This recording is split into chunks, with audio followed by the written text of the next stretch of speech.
In today's video, I'm going to teach you how to create a Google form in multiple languages. This process is simple, straightforward, and can be incredibly useful for engaging with a diverse audience. Let's jump right in.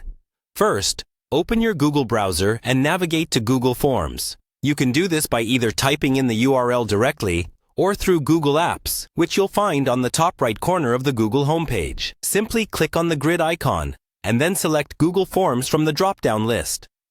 This brings you to the main Google Forms dashboard. Next, click on the option to create a new blank form. This action will open a fresh, untitled form where you can start building your content. Begin by giving your form a comprehensive name.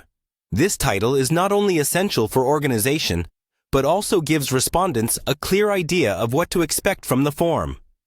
Once the form is named, it's time to dive into the details. Start by typing in your first question. For the purpose of creating a multilingual form, this initial question should ask respondents to select their language preference. To do this, make sure you're selecting the multiple choice option from the question type menu. This will allow your respondents to choose from a list of language options.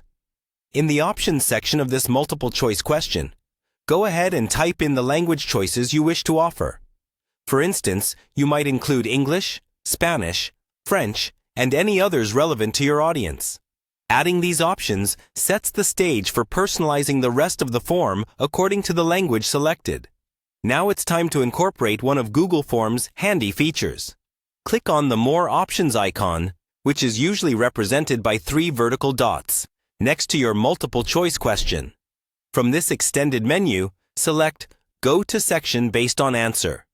This setting allows the form to automatically direct respondents to different sections you'll create next, based on their selected language.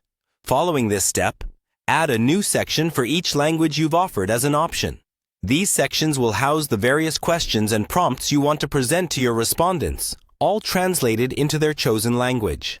As you're setting up these sections, remember to tailor each one carefully to ensure that the language is correct and culturally appropriate. Finally, once all your sections are in place and you've reviewed them to make sure everything displays correctly, click on the Publish button in the top right corner. This will make your multilingual form accessible to your users. And there you have it, a fully functional, multilingual Google form ready to gather responses from speakers of various languages. This feature not only broadens your communication reach, but also allows for inclusivity and diversity in your feedback collection efforts. Thanks for joining me today, and good luck with your Google Forms endeavor.